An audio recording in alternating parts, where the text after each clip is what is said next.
In 1970, marijuana was classified as a Schedule I drug in the United States, the strictest designation possible, meaning it was completely illegal and had no recognized medical uses.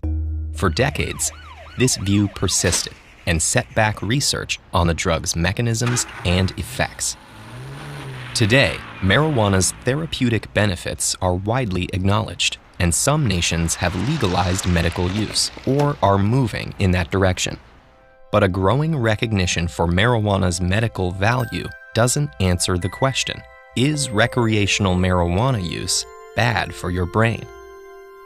Marijuana acts on the body's cannabinoid system, which has receptors all over the brain and body. Molecules native to the body, called endocannabinoids, also act on these receptors. We don't totally understand the cannabinoid system, but it has one feature that provides a big clue to its function. Most neurotransmitters travel from one neuron to the next through a synapse to propagate a message. But endocannabinoids travel in the opposite direction. When a message passes from the one neuron to the next, the receiving neuron releases endocannabinoids.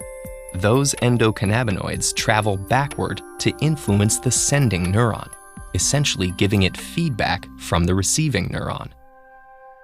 This leads scientists to believe that the endocannabinoid system serves primarily to modulate other kinds of signals, amplifying some and diminishing others. Feedback from endocannabinoids slows down rates of neural signaling. That doesn't necessarily mean it slows down behavior or perception, though.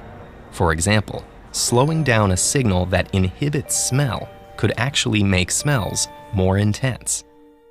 Marijuana contains two main active compounds, tetrahydrocannabinol, or THC, and cannabidiol, or CBD.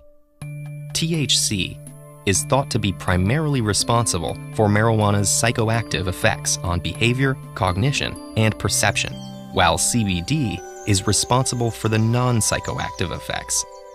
Like endocannabinoids, THC slows down signaling by binding to cannabinoid receptors. But it binds to receptors all over this sprawling, diffuse system at once, whereas endocannabinoids are released in a specific place in response to a specific stimulus. This widespread activity, coupled with the fact that the cannabinoid system indirectly affects many other systems, means that each person's particular brain chemistry, genetics, and previous life experience largely determine how they experience the drug. That's true much more so with marijuana than with other drugs that produce their effects through one or a few specific pathways. So the harmful effects, if any, vary considerably from person to person. And while we don't know exactly how marijuana produces specific harmful effects, there are clear risk factors that can increase people's likelihood of experiencing them. The clearest risk factor is age. In people younger than 25, cannabinoid receptors are more concentrated in the white matter than in people over 25. The white matter is involved in communication, learning, memory, and emotions. Frequent marijuana use can disrupt the development of white matter tracts and also affect the brain's ability to grow new connections. This may damage long-term learning ability and problem solving. For now, it's unclear how severe this damage can be, or whether it's reversible.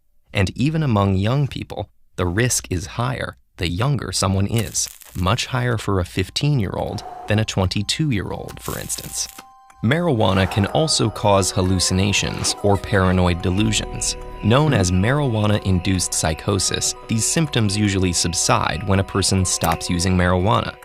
But in rare cases, psychosis doesn't subside, instead unmasking a persistent psychotic disorder. A family history of psychotic disorders, like schizophrenia, is the clearest, though not the only, risk factor for this effect. Marijuana-induced psychosis is also more common among young adults, though it's worth noting that psychotic disorders usually surface in this age range anyway. What's unclear in these cases is whether the psychotic disorder would have appeared without marijuana use. whether marijuana use triggers it early, is a catalyst for a tipping point that wouldn't have been crossed otherwise, or whether the reaction to marijuana is merely an indication of an underlying disorder.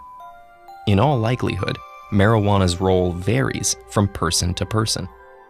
At any age, as with many other drugs, the brain and body become less sensitive to marijuana after repeated uses, meaning it takes more to achieve the same effects.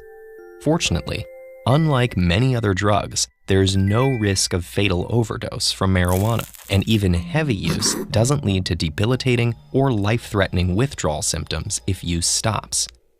There are more subtle forms of marijuana withdrawal, though, including sleep disturbances, irritability, and depressed mood, which pass within a few weeks of stopping use.